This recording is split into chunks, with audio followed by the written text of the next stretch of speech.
News പ്ലസിലേക്ക് സ്വാഗതം. ബി.ജെ.പിയുടെ കേന്ദ്ര നേതൃത്വത്തിന് ഒരു വലിയ ആഗ്രഹം കുറേ നാളുകളായി ഉണ്ടായിരുന്നു. ആ ആഗ്രഹം വേറൊന്നുമല്ല, ലോക്സഭയിലേക്കുള്ള തെരഞ്ഞെടുപ്പിൽ ഒരാളെയെങ്കിലും കേരളത്തിൽ നിന്ന് കിട്ടണം. അത് വലിയൊരു ആഗ്രഹമാണ്. ആ ആഗ്രഹത്തിൻ്റെ പിന്നിൽ അവരുടെ വേരോട്ടം തന്നെയാണ് അവരുടെ ലക്ഷ്യം. കേരളത്തിൽ ചുവടുറപ്പിക്കാൻ ഒരു ലോക്സഭാ സീറ്റ് എങ്കിലും വളരെ കരുത്തേകും എന്ന് അവർക്കറിയാം. കാരണം തദ്ദേശ സ്ഥാപനങ്ങളിൽ പലയിടത്തും ബി.ജെ.പിക്ക് കൗൺസിലർമാരുണ്ട്, പഞ്ചായത്ത് മെമ്പർമാരുണ്ട്, ചില പഞ്ചായത്തുകളും മുനിസിപ്പാലിറ്റികളും അവർ ഭരിക്കുന്നുമുണ്ട്. അപ്പോൾ ആ ഭാഗത്ത് അവർ അവരുടെ സ്വാധീനം ഉപയോഗിച്ച് കഴിഞ്ഞു. അടുത്ത് അവർ ലക്ഷ്യം വെച്ചത് ഈ നമ്മുടെ നിയമസഭയിൽ ഒരു സീറ്റെങ്കിലും. കഴിഞ്ഞ തവണ അത് കിട്ടാതെയും പോയി. പക്ഷേ ലോക്സഭയിൽ ഈ പ്രാവശ്യം ഒരു സീറ്റ് കിട്ടണം എന്നുള്ള ബി.ജെ.പിയുടെ ഏറ്റവും വലിയ ഒരു ടാർഗറ്റ് നേടിയെടുക്കാൻ അവർക്ക് ഒരാൾ സഹായിച്ചു. ആ വ്യക്തി ആരാണ് എന്നുള്ളതാണ് ഇപ്പോൾ ഒളിഞ്ഞും തെളിഞ്ഞും ചർച്ചകളിൽ വന്നുകൊണ്ടിരിക്കുന്ന കാര്യം. കാരണം തൃശ്ശൂരിൽ പൂരം കലക്കി എന്ന് പറയുമ്പോൾ അവിടെ അത് ആർക്കാണ് പ്രയോജനം ചെയ്യുക എന്നുള്ളതിൻ്റെ പശ്ചാത്തലം എടുത്താൽ മാത്രം മതി നമുക്ക് ഇത് ആരാണ് ഈ സഹായം ചെയ്തു എന്ന് നമുക്ക് കണ്ടറിയാൻ. പൂരം കലക്കിയതാണ്, അത് ബോധപൂർവം ചെയ്തതാണ്. അതിന് ശരിക്കും ഒരു പ്ലാൻ ഉണ്ടായിരുന്നു. ആ പ്ലാൻ അവിടെ നടപ്പാക്കിയതാണ്. അത് നേരത്തെ തന്നെ ആലോചിച്ചതാണ്.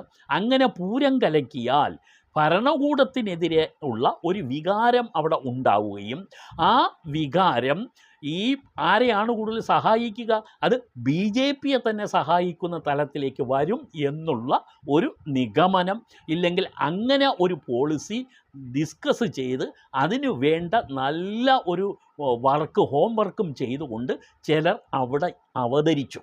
പൂരം കലക്കുന്നതിനെ സംബന്ധിച്ച് മുൻകൂർ നടത്തിയ ആലോചനകൾ ഉണ്ടായിരുന്നു എന്ന് പൂരം കലക്കിയതിന് ശേഷമാണ് വെളിയിൽ വരുന്നത്.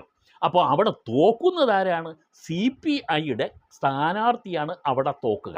CPMന് വലിയ പരിക്ക് വരില്ല. CPMൻ്റെ സ്ഥാനാർത്ഥി അല്ല തോക്കുക, CPIയുടെ ഒരു സ്ഥാനാർത്ഥി അവിടെ അങ്ങ് തോക്കും. അവിടെ ബി.ജെ.പി ജയിച്ചോട്ടെ. അപ്പോൾ അങ്ങനെ ബി.ജെ.പി ജയിക്കുന്നതിന് വേണ്ടി വാതിൽ തുറന്നു കൊടുത്ത ഒരാളുണ്ട്. അത് ആരാണ്? അതാണ് നമുക്ക് അറിയേണ്ടത്. അതിൻ്റെ മുന്നോടിയായിട്ടാണല്ലോ ചില ചർച്ചകളും. ചില ഹോട്ടൽ റൂമുകളിൽ പോയി ബി.ജെ.പിയുടെ തന്നെ ദേശീയ സെക്രട്ടറിയെ പോലും കണ്ട് 1.5 മണിക്കൂറോളം ചർച്ച നടത്തി. ഒരു ചെറിയ സമയമൊന്നും അല്ല കേട്ടോ, 1.5 മണിക്കൂറോളം ചർച്ച നടത്തി എന്നുള്ളതാണ്. ചർച്ച നടത്തി എന്ന് പറയുന്നതിൻ്റെ സ്പെഷ്യൽ ബ്രാഞ്ച് റിപ്പോർട്ട് പിറ്റേന്ന് കിട്ടിയിട്ടും അത് പിന്നെ കണ്ടില്ല എന്ന് പറയുന്നതും നമ്മൾ കേട്ടു. അത് കാണേണ്ടവരെ കാണിക്കാതെ 6 ദിവസം വരെ മേശവലിപ്പിൽ പൂട്ടിവെച്ചു എന്നുള്ള വാർത്തകളും വരുന്നുണ്ട്. അതിന് ശേഷവും പോലീസ് റിപ്പോർട്ട് കിട്ടിയപ്പോഴാണ് ശ്രദ്ധയിൽപ്പെട്ടു എന്ന് പറയുന്നത്. ശ്രദ്ധയിൽപ്പെട്ടിട്ടും ഇതിനെ സംബന്ധിച്ച് ഒരു എൻക്വയറി വേണ്ടേ എന്നുള്ളതാണ്. ഈ സ്ഥിരമായി ചില സംരക്ഷകരുണ്ട്, സ്ഥിരമായി അക്കാര്യത്തിൽ ഒരു പ്രൊട്ടക്ഷൻ ഫോഴ്സ് പോലെ നിൽക്കുന്ന ചില ആളുകളുടെ സ്റ്റേറ്റ്മെൻറ്റ് നമ്മൾ കണ്ടതാണ്. ആ സ്റ്റേറ്റ്മെൻറ്റിൽ കാണുന്നത് ഇത്രയേ ഉള്ളൂ, വേറൊന്നുമല്ല. ഒരു പോലീസ് ഓഫീസർക്ക് എന്താ വേറൊരു രാഷ്ട്രീയ നേതാവിനെ കണ്ടുകൂടെ എന്നുള്ളതാണ് ചോദ്യം. ഈ ചോദ്യം ചോദിക്കുന്നത് ചില കമ്മ്യൂണിസ്റ്റ് സഖാക്കളാണ്. നമുക്ക് എന്ത് രീതിയിലാണ് ഇവർ ഇതിനെ ന്യായീകരിക്കുന്നതെന്ന് പറയാതെ വയ്യ. എന്ത് അടിസ്ഥാനത്തിൽ ഇങ്ങനെ ന്യായീകരിക്കുന്നു? ചില്ലറ പോലീസ് ഉദ്യോഗസ്ഥനൊന്നും അല്ല പോയത്, ADGP. ഈ ADGP എന്ന് പറയുന്നത് നമ്മുടെ സംസ്ഥാനത്തെ ലാ ആൻഡ് ഓർഡറിൻ്റെ നേതൃത്വം നൽകുന്ന പോലീസ് വിഭാഗത്തിലെ മുതിർന്ന ഉദ്യോഗസ്ഥനാണ്. ഈ ഉദ്യോഗസ്ഥനാണ് 1.5 മണിക്കൂർ പോയപ്പോൾ കൂടെ ആരുണ്ടായിരുന്നു? അതും വെളിയിൽ വരേണ്ട കാര്യമാണ്. എന്തിനു പോയത്? ശരി, ഈ ന്യായീകരണ തൊഴിലാളികൾക്ക് പറയാം, പോലീസ് ഉദ്യോഗസ്ഥൻ പോയി ഒരു രാഷ്ട്രീയ നേതാവിനെ ആയിട്ട് ബന്ധപ്പെട്ട് 1.5 മണിക്കൂർ സംസാരിച്ചു, അതിലെന്താ തെറ്റ്?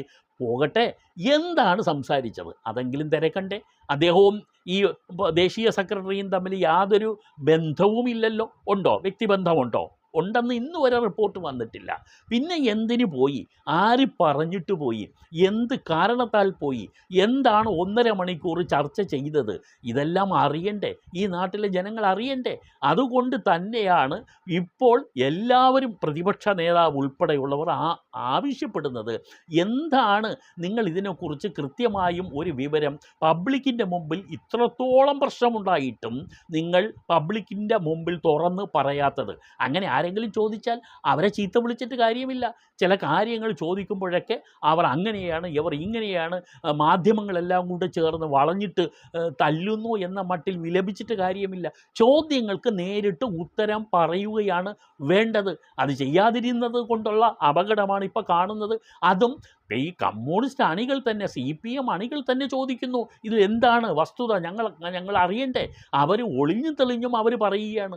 CPI അതിനേക്കാൾ മുമ്പേ പറയുന്നു, CPI പറഞ്ഞുകൊണ്ടിരിക്കുന്നു. ഏറ്റവും ഒടുവിലത്തെ ക്യാബിനറ്റിൽ റവന്യൂ മന്ത്രി രാജൻ തന്നെ ചില കാര്യങ്ങൾ പറഞ്ഞു എന്നാണ് റിപ്പോർട്ടുകളിൽ കാണുന്നത്. അപ്പോൾ ഓപ്പൺ ഫൈറ്റിലേക്ക് അവർ വരുന്നു. പക്ഷേ അവരുടെ കാര്യം ഒന്നും പറയാതിരിക്കുകയാണ് ഭേദം. ഇപ്പോൾ സുനിൽ കുമാറിൻ്റെ ഒരു ആവേശം കാരണമാണ് തൃശ്ശൂരിലെ തന്നെ പൂരം കലക്കിയതിൻ്റെ ഒരു അന്വേഷണം അതിൻ്റേതായ ഡെപ്ത് ലെവലിലേക്ക് വരുന്നത്. ഇത് നമുക്ക് റിസൾട്ട് എന്താണെങ്കിലും കാണാം. പക്ഷേ യഥാർത്ഥത്തിൽ ഈ വസ്തുത പുറത്ത് പറയേണ്ടവർ പറയുന്നില്ല എന്നുള്ളതാണ്. അപ്പോൾ എവിടെയോ എന്തൊക്കെയോ ചീഞ്ഞു നാറുന്നുണ്ടെന്ന് ആരെങ്കിലും സംശയിച്ചാൽ അവരെ കുറ്റം പറയാൻ പറ്റുമോ? എന്തോ ഒരു പ്രശ്നം ഇല്ലേ? എല്ലാത്തിൻ്റെയും അടിയൊഴുക്കുകൾ നമ്മൾ ശരിയായ രീതിയിൽ പരിശോധിച്ച് കഴിഞ്ഞാൽ എന്തൊക്കെയോ ചില കാര്യങ്ങൾ അണിയറയിൽ നടന്നിട്ടുണ്ട്. ഇതെല്ലാം കണക്റ്റ് ചെയ്ത് നോക്കുമ്പോൾ നമുക്ക് ബോധ്യപ്പെടുന്നത് അതാണ്. നമ്മളതിൻ്റെ മറ്റ് രാഷ്ട്രീയ വശം നമ്മൾ എടുത്തു കഴിഞ്ഞാൽ നിഷ്പക്ഷമതികൾ പോലും പറയും എന്തൊക്കെയോ ഉണ്ട്. പക്ഷേ പലർക്കും അത് അറിയുന്നവർ പലരും അത് പറയാൻ ധൈര്യം കാണിക്കുന്നില്ല എന്നുള്ളതാണ്. പറയാൻ ധൈര്യം കാണിച്ച ഒരാൾ ഇപ്പോൾ നമുക്ക് PV അൻവർ ആണെന്ന് പറയാം, പലതും വിളിച്ചു പറയാനുള്ള ധൈര്യം കാണിച്ചത്. പക്ഷേ ഈ കോവളത്ത് നടന്ന കൂടിക്കാഴ്ചയുടെ വിവരങ്ങൾ പുറത്തു വിട്ടത് പ്രതിപക്ഷ നേതാവ് സതീശനാണ്. സതീശൻ ആ സ്റ്റാൻഡിൽ തന്നെ ഉറച്ചു നിൽക്കുന്നു. അദ്ദേഹം ഇന്നും അതിനെ സംബന്ധിച്ച് ഒരു നിഷ്പക്ഷമായ ചില കമൻറ്റുകൾ ഇട്ടിട്ടുണ്ട്. ആ കമൻറ്റുകൾക്ക് ഉത്തരം പറയട്ടെ. നിയമസഭ നടക്കാൻ പോവുകയാണ്. നിയമസഭയിൽ ഇതൊരു വലിയ കോലാഹലം ആകുമ്പോൾ ഇതിനെ എങ്ങനെയാണ് നേരിടുക ആർക്കറിയാം. എങ്ങനെ നേരിടുമെന്ന് നമുക്ക് കാണാം. നമുക്കിതെല്ലാം കാണാൻ മാത്രമേ സാധാരണ പബ്ലിക്കിന് വിധിയുള്ളൂ. ഇതെല്ലാം കണ്ട് മൂക്കത്ത് വിരൽ വെച്ച് നിൽക്കാം എന്നുള്ളതല്ലാതെ കേരള രാഷ്ട്രീയത്തിലെ ഇപ്പോഴത്തെ അപച്യുതി എന്ന് തന്നെ നമുക്ക് പറയേണ്ടി വരുന്നു. അത് എത്ര നാൾ ഇനി സഹിക്കേണ്ടി വരുമെന്നുള്ളതാണ് ജനങ്ങൾ നോക്കിക്കൊണ്ടിരിക്കുന്നത്. എല്ലാ അർത്ഥത്തിലും നമ്മുടെ സംസ്ഥാനത്തിൻ്റെ രാഷ്ട്രീയ ഗതിവിഗതികൾ തീർച്ചയായും ആ മൈനസ് ലെവലിലേക്ക് വന്നുകൊണ്ടിരിക്കുന്നു എന്ന് പറയാൻ പോലും പറ്റുന്നില്ല. വന്നു കഴിഞ്ഞു. ആളുകൾ ചോദിക്കുന്ന ചോദ്യങ്ങൾക്ക് മറുപടി പറയാൻ കഴിയാതെ ഒളിച്ചോടുന്ന ഒരു അവസ്ഥ വരുന്നു.